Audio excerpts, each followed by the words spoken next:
Standing up in McKinney, this is According to Callus, episode 592, coming to you on the 28th day of February, the year of our Lord, 2024. And wouldn't you know it, it is a leap year, and the leap year coincides with presidential election year, so what do you know? We get a whole extra day of the campaign goodness. Well, before we get into the program at large here, let me remind you the best way you can help me continue to grow the show, make a difference, and be heard is to like, share, and subscribe to the program. You can follow me on your podcatcher of choice. You can like and share at your social media of choice. When you do so, please be sure to bring everything along. What do I mean by that? Yes, I mean you have to share the links. You got to share the social media. That's what really matters. We got to get it out there. And for what it's worth, I still drop in over at Gab and MeWe, and most of my stuff is still up at YouTube. And for the foreseeable future, for whatever reason I have avoided irritating the folks over at Facebook, I still have a page and a group there. I'm just working my way around whatever the phantom blocking is going on. In the last couple weeks, been having some very weird numbers for specific episodes. I can only assume it's because I said forbidden words. In either case, here we go on with the program. Today we're going to be calling The World is Watching. See, as part of my kind of tune-up that I gave at the beginning of the year, we are looking at doing something about national stuff or even international stuff on Wednesdays, trying to bring it in and then relate to the Monday local show, the Tuesday Texas show, right? So we've got a whole lot of, we'll call them conflicts going on in the world. But in case you weren't aware, we actually have a number of conflicts within these United States. So I have mentioned the Hawaii situation, I think twice now.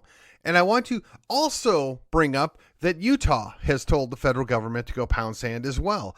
They have basically come out with what would be called a soft nullification law. Therein, they say, if we don't feel that the law from the feds complies with the Constitution, whether it's the U.S. Constitution or the Utah Constitution, we're simply just not going to enforce it.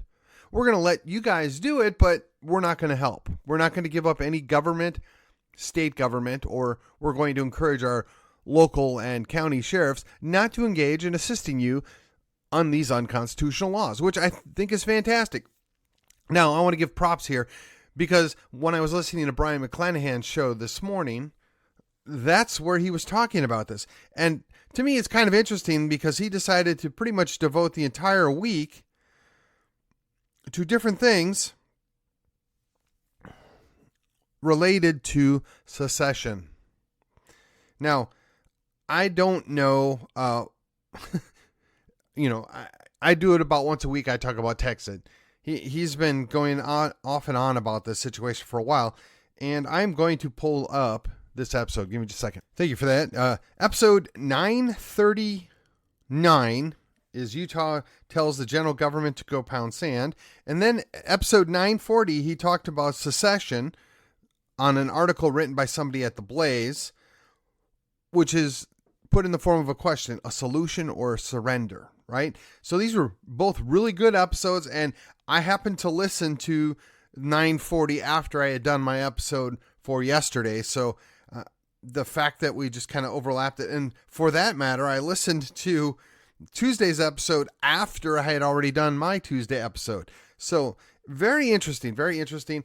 And of course, this guy's got a much better education and deeper breadth of understanding than I do, particularly of things having to do with the Civil War era, right? So that being said, okay, so Utah, of course, they have their, we'll call it low key nullification that they've now made law. Texas is actually taking part in what would be considered perhaps interposition, but more likely nullification, the fact that we are still maintaining our border and we are expanding our footprint on the border. Now, again, I want to caution everybody. This is great. I'm happy. This is a couple of steps in the right direction, but our governor's not exactly known for doing the right thing for an extended period of time without having to be babysat and have his hand held. So I will encourage and support and, be happy when he's doing the right thing, but I'm also not willing to bet my mortgage, or in this case, my rent, on him following through and continue to do the right thing. So applause for doing the right thing, Greg Abbott. Let's hope you continue it. Now, the real question is whether or not Florida is going to continue on their kind of tact at this. They've made a couple of laws that have been in conflict or dismissive of different things at the federal level.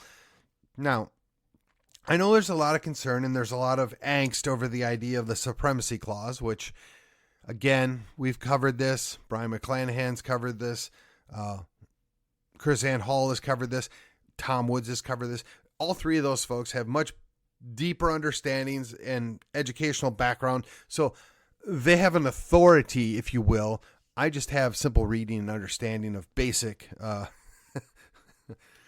history and government, that when you put a clause in that says in pursuance thereof, that kind of means that it has to follow. So that being said, we have states doing the right thing, states standing up and protecting their sphere of influence, right? Their sovereignty, as well as their people. But one of the things that I think is very interesting is the resident in chief, right? We've talked about this a little bit. He was found not competent to be charged with the crimes that he committed, but apparently is still competent to serve as the president. So I'm not really sure how that works. I'm not really sure why we're tolerating this, but here we are. And like I did yesterday when I broke out and explained several different words and how they relate to each other and what the actual definitions perhaps imply about what's been going on, let me consider for just a moment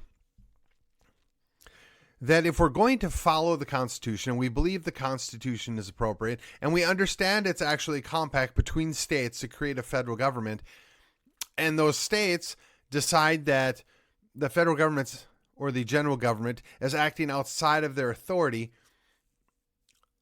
that could be understood as they are violating their civil authority, right? They're stepping beyond that. So then the question is, will the states continue to do that? And will that maybe gain steam? Maybe that'll push back some of these breaches of authority. Now, I'm not sure how that's going to all play out. I'm not sure what's all involved with that. But really, at this point, because the world's watching, the next move is on Texas, right? What are you going to do, Texas? I mean, we already chickened out by not putting on a ballot question for the obvious answer, right? Potential independence. Whether it was strictly the party or it was, let's say, people within higher levels of state government that were afraid of the question, or whether it's just a practical concern that we don't want to encourage too many people that aren't aligned with our philosophy interfering with our contested primary. There is a whole lot going on there, and it's a lot of speculation.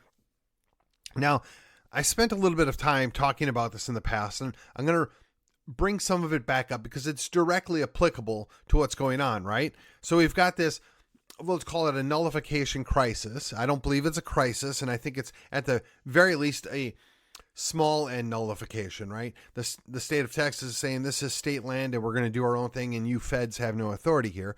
Now, granted, it's 3 years past due and clearly within our sphere of sovereignty, but we have legitimate contested races. We have the retribution tour, and then, of course, we've got the you upset the governor tour, right? Where the two big wheels in the party are working against other people, and some of them are overlapping and endorsing others. And we, the people in the middle, the grassroots, we just don't know who to trust, right?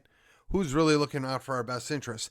Now, look, I live in Collin County, and in Collin County, the Attorney General, this is his hometown. The people here love him. Now, there are people that don't, but the vast majority of them love him. In fact, most of us would probably trade in the governor for the AG on any given Sunday and twice on Monday. And we would rather have Big John go retire, and we would either take, at this point, I'd take the governor, but I would certainly take the AG stepping up to be the junior senator from Texas. Now, the problem is, if I replace the governor, who do I get as the new governor? Now, in theory, I could get the AG to step up to be the governor. I mean, after all, that's how we got the current governor. Perhaps the current governor would like to go be a U.S. senator. I'd be okay with that. He can't do too much damage there. And certainly, our current AG seems to have a little bit more fighting spirit, a little more interest in keeping Texas, Texas. So there is that. But the reality is, I have no control and I have very little input on what's going to play out here.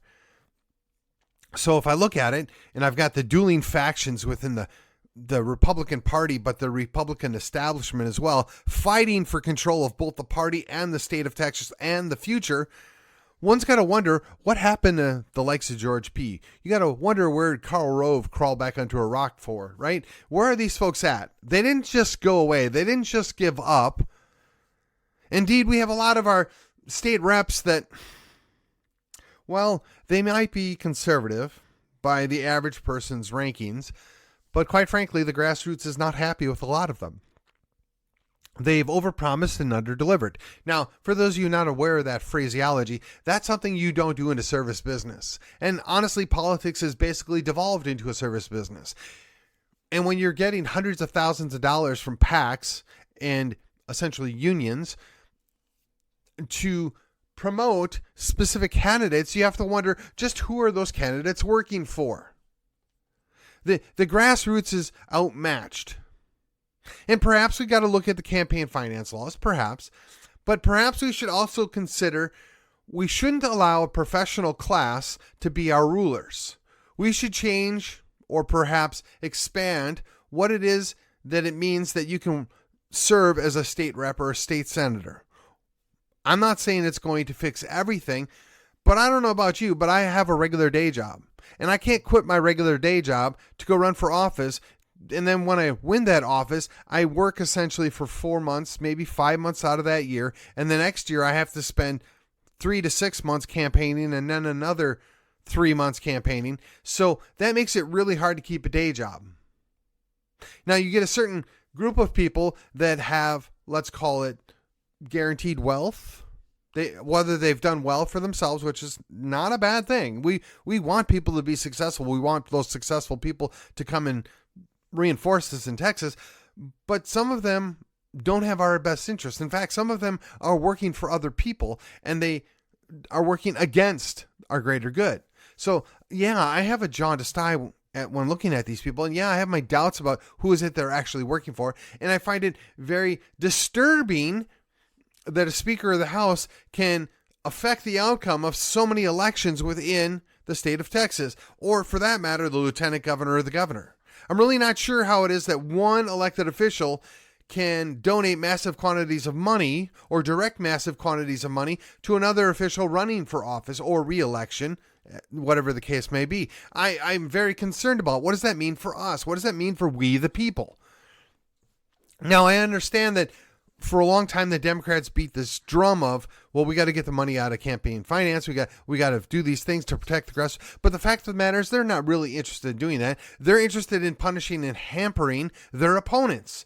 They never, ever want to go after the union putting money in. They never want to prevent associations from putting money in. They want to prevent private corporations, which is odd now that they control a good number of them. But back in the day, they didn't want those private corporations putting money in because they honestly felt like they could control the general government and then, of course, some of the state governments. And what they found is, yeah, they were successful. So they're less worried about the money because now they have more money than everybody else. And they control all of the tech companies. And we allowed this to happen, and we hamstrung our own ability to run for office and get good conservatives in place and to do the right thing, with the exception of a few holdouts, Texas among them.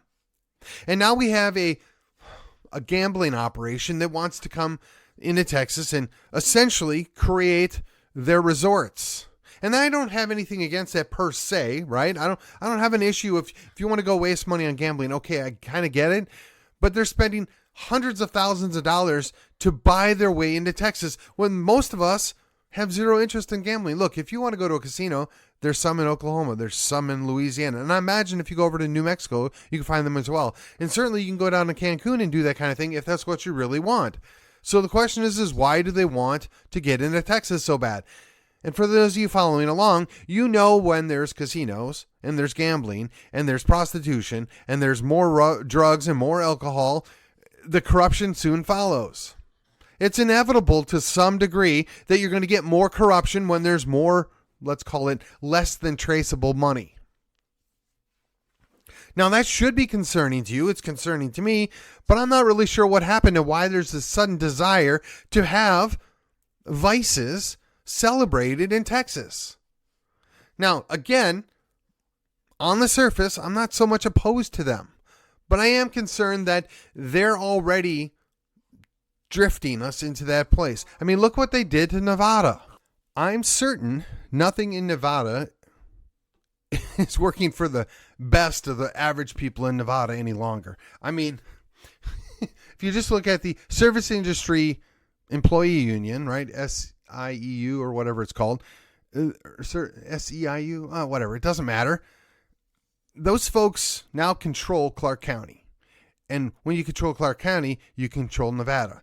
And what we're watching play out here is they've already successfully captured Austin, Houston, Dallas, more or less San Antonio, although some would say the Democrats in the San Antonio area are more conservative than Republicans in Dallas County. That being said, Austin's already lost. Tarrant County's in the crosshairs. Collin County's not far behind it. Once they accomplish that, it could be game over. And I don't think the casinos are going to help us. I don't think more liquor stores are going to help us. I don't think expanding vice is a net positive for the state of Texas. But again, as a Liberty guy, I don't actually oppose them, but I just know what follows. I know that they're not good things. So I'm caught in a quandary, right? And you, my listeners, you're aware of this. But if these things are utilized to undermine Texas and to ruin Texas and to debase what Texas has, I would almost have to oppose them, not on principle, but as a practical measure of self-defense. We're stuck in a situation here where things that we know are not good for us, but don't necessarily need to be illegal, are being shoved down our throat in order to get an outcome that they want and they prefer and that they want to shove down our throats. And I'm not enthusiastic about that in the least, nor should you be, but that's where we're going.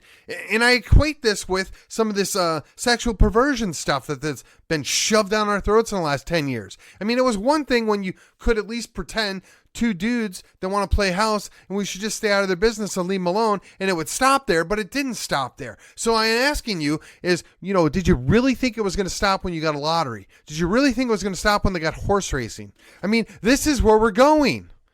And they've all but ruined sports at this point. I mean, I'm not a big sports guy, but I like to watch a sports game and not be wondering whether or not the outcome is being changed by bad calls that are intentional or by plays that are underplayed by the potential players. Boy, I can't even think of a better way to phrase that. In other words, they're underperforming on purpose. That's nobody's benefit. That's not good for anybody, but yet that's where we're at. So I wonder, while the world is watching us, what are we going to do? Are we going to make the right decisions? Are we going to tell casinos, yeah, that's all well and good, but we don't need you here? If people really want to go throw away their money, they can go to the neighboring state or the neighboring country. Or better yet, at some point when we have our own independence, maybe we'll set aside a little small area where we're going to allow for that stuff. But that's it. Maybe. I don't know. Maybe we can saw off a little peninsula around Houston and say they're going to be a self-governing or a quasi-semi-independent city-state. And if you want to go throw your money away, you can go there and do it. But we're not going to do it in the rest of Texas. Who knows? Again, this is all dependent on, one, Texas standing strong, two, Texas defending Texas and putting Texas first, three, that we have good, solid leadership. And that's something that I'm not confident about.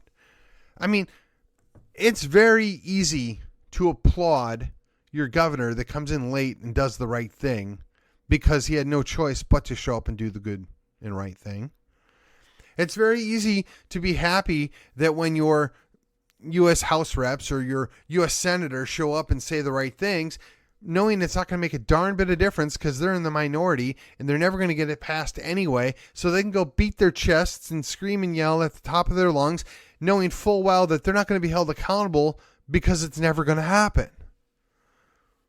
We're all watching this play out day by day, wondering, when is it going to be fixed? When is it going to be changed? Are we ever going to get a positive outcome? Are they going to ever step up and put Texas first? I mean, at this point, I'd just be happy that they put America first. Or perhaps, even if it was America second, not like America last. I mean, that's what we're looking at. And yet, the resident, right? The whole world's watching us, and the resident is selling us out on a daily basis. And yet, we're supposed to pretend that he's still a true and legitimate leader of our country and, quote unquote, wants the best for our country. I'm not buying it. And honestly, at this point, the only thing worse than the resident is the vice resident.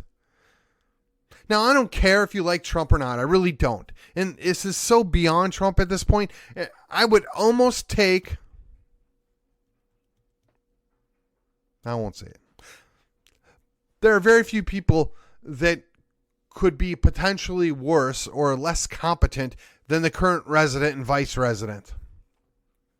But this is the world we live in.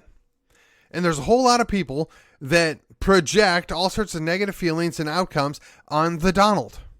Now, the Donald is a 1960s Democrat from New York. I don't really see why any of them would be bent out of shape, only he's not crazy left enough.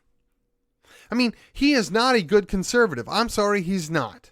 And he may be a lot of things. He might be an American first person. He may be a good, solid, patriotic American. Okay. But he is not going to solve our problems. He is not the salvation of America. Is he perhaps a tool? Yes. Is he better than the alternative? Absolutely. Without a doubt, in my mind. And I'll enthusiastically go vote for that guy in November, assuming we actually get to that ballot. But there's a whole lot of crazy going on, and I have no doubt we're full of people just chomping at the bit for the summer love to kick off, 2024 style. And then whether we're going to have the latest plandemic, scandemic, or whether we're going to just have, we'll call them mostly peaceful protests all over the country again, I just don't know. But there's a whole lot of people that are easily manipulated and made to do foolish things. And if you doubt me, a good number of those people are from our side, and they went and took a trip to, a 10 square mile chunk that only exists in the state of Maryland to go on an unauthorized tour. And now they're sitting in solitary confinement still, or being collected still. Meanwhile, the raping and pillaging of the undocumented... well, I'm not going to go there. Let's just say the people that were brought about uninvited and deposited all over the country are doing whatever they want. And we're giving them tons of money and nice places to stay. And, well, guess what? We're paying for it. And we go along with it. We pretend it's a good thing. Why? Because if we knew the truth, if we were to actually do what we were supposed to be doing at this point, there would be a whole lot of, let's call it, peaceful protests. We wouldn't be tolerating it. And the little show we're doing on the border would have 500,000 people from all over this country, much less Texas, showing up with, those things that the resident said would be ineffective against an F-16. Yeah, well, they're quite effective against cartel members when you have 500,000 people present. But we're not doing that either. I would suggest we're very close to facing the abyss in the face. If we're not going to do something now, when? If we're not going to fight when we have a possibility of winning, when? If we're not going to change course and do the right thing now, when? Now, I know a lot of us, myself included, we have day jobs. We can't just go check out of our responsibilities and go do, quote unquote, the right thing. But I know there's a whole lot of retired and semi-retired veterans and cops and other people that have the wherewithal and the training to go do something. And I'm asking you guys, please step into the gap. Now is your opportunity. Do something. Man, go get deputized by a local border sheriff. Go join the Texas State Guard or the Florida State Guard. Come help us. We need to do something. If we don't do something now, forget the next election. There isn't going to be one, at least not a legitimate one. Forget the future. They're going to crater us so fast and so hard, there's nothing we're going to be able to do. And mind you, the entire world is watching. In 2022, we thought we were going to have this red wave. Well, yeah, we had some bad candidates, or let's say subpar candidates. And yes, we made some, let's call them less than stellar moves. But even still, we barely did better than we should have. Or better than we thought we, oh man, I butchered that one. Talk about barely doing better, right? We didn't do much of anything. We grasped defeat out of the jaws of victory, if you will. We failed miserably, and we've got nothing to show for it. It took us 2 attempts to get rid of a guy that clearly can't even do his job, Mayorkas, and isn't interested in doing his job, Mayorkas. And it's supposed to be this great achievement because it's not going to go to the Senate and they're not going to do a darn thing. And why is that? Because the Democrats don't think we have a border. Because the progressive socialist leftists want to destroy the country. I mean, let's just call it what it is. There's a group of people that don't love their country, and they think the best way to fix it is to destroy it. Perhaps they see us as the eggs that must be broken to make an omelet. I do not know, but they are not our friends, and we need to quit pretending that they are our friends. Yes, I know there are plenty of good people that still vote Democrat, and I know plenty of family members and extended friends that are Democrats, and I don't think they're these lefty loons. I don't think they want to sell out our country. We would agree that our country's not perfect, that our country's done things wrong, but I don't think that they see a net positive by importing another 10 to 20 million people to come here that are going to live off of the government's dole. Or better yet, they can do both, right? They can take the jobs, quote unquote, Americans don't want, when in fact they would if they were forced to work. And they can leave other people at home to collect that money for those of us that still work. It can be both. Yes, they're taking those jobs away from quote unquote Americans. And yes, they're sucking up on the sponge. They can do both, and that's what's happening. And we got to quit pretending it's not happening, because it very clearly is. And it's being facilitated by, yes, even our own governor. We've talked about this. Well, yeah, you're coming to Texas, so we're going to just ship you to this blue state or this blue city in a blue state. And when they get to the blue city in the blue state, they're given money, ID, and now they can travel around freely on the government's dole, which would be your and my money. And, oh, by the way, now that they have a proper ID, they can vote and get involved in doing things. And if that wasn't bad enough, California and I guess certain state reps and even Texas want to start hiring illegal aliens to serve as police officers. Oh, yeah, that's brilliant. You want to talk about why the government schools can't perform at a high level? It's because we've hamstrung them with a bunch of people that come here that have zero interest in integrating with the society as it is, assimilating to the dominant culture, which is good. Nope. We're going to cater to them, and we're going to keep them in the ghetto by not bothering to give them the good education that they deserve, but only when they dot all the I's and cross all the T's and come here legally do they get to participate. Nope. We're just going to keep punishing people for being successful, because that's going to fix everything. That's going to make everything better. Yep, the world's watching, and we're falling. I mean, how is it that El Salvador got themselves, or is it Nicaragua? Oh, who knows? No, it's Nicaragua. I'm sorry. Nicaragua's got themselves an actual anti-globalist president. Argentina's got an anti-globalist president. And yet, the closest thing we have to an anti-globalist is a 1960s Democrat.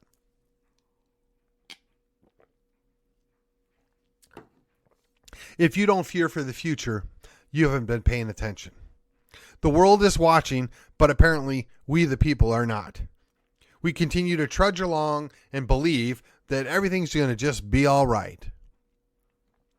Well, it's going to take a lot more than that. Stand by. We will return. And yes, of course, we always have probable solutions. And with that, this has been According to Callus, and I will see you on the other side.